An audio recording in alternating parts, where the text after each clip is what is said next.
G'day mates, Merry Christmas to you all.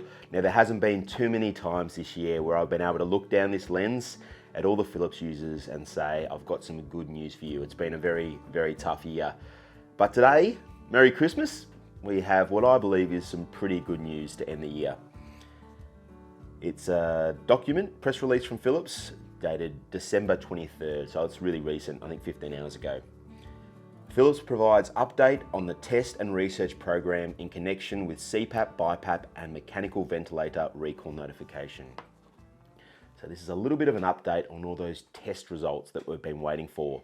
So over the past 6 months, when Philips first announced the recall, they've since been conducting a number of additional tests to try and understand the safety ramifications regarding the degradation of the foam. What are the safety risks, the long-term safety risks? And this is what they have come up with so far.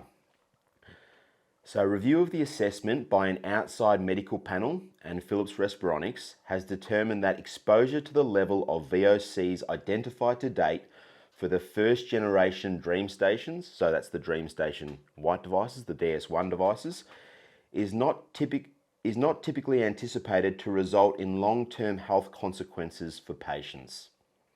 All right, so is not typically anticipated to result in long-term health consequences for patients. I think that's good news. All right, that language is a little bit muddled, but it's certainly better than saying we believe there's a big problem.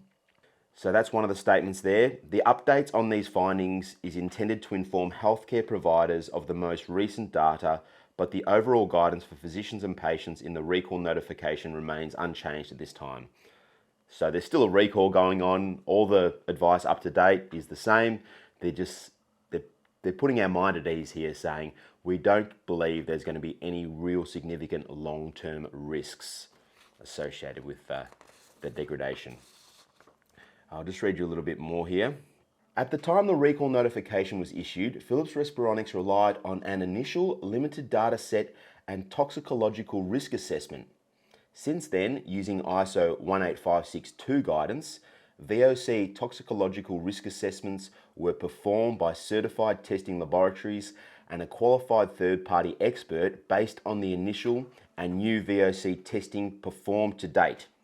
Philips Respironics has made this data available to the FDA and other competent authorities and is in the process of sharing this data with healthcare providers and patients.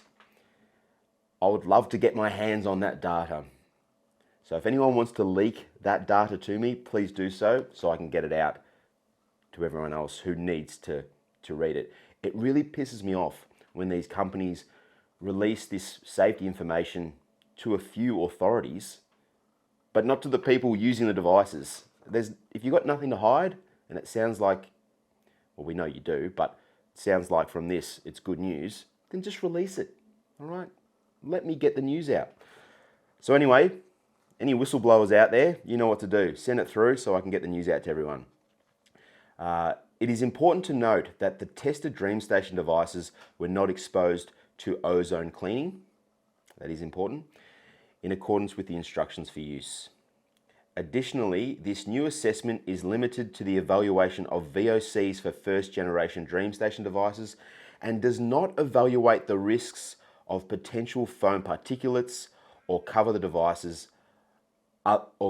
devices affected by the recall. Further health risk assessments are ongoing.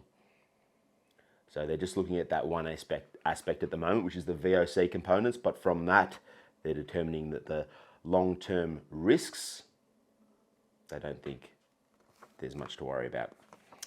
However, they're not talking about the particles, whether or not particles have sort of, been ingested and gone down into your lungs and are sitting around in there. They're not saying anything about that. Comprehensive particulate testing and analysis are now expected to be completed in the second quarter of 2022, as testing protocols in compliance with the full extent of the relevant ISO standards for all affected product platforms require long lead times of multiple months. Well, you've had multiple months, you've had 6 months, and they just seem to be kicking this can down the road a little bit. They said it was going to be released now they're saying the second quarter. So we'll have to wait and see on that. But, you know, that's some pretty good news, guys. I think that the VOCs identified to date for the first generation DreamStation devices are not typically anticipated to result in long-term health consequences.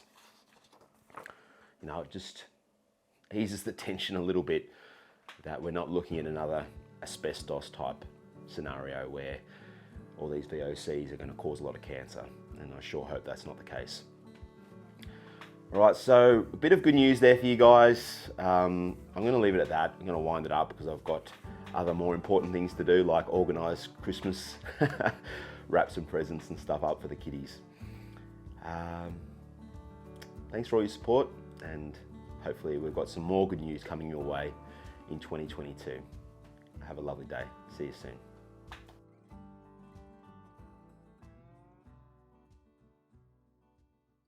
At the time the recall notification was issued, so back in June, Philips Respironics relied on an initial limited data set and toxicological,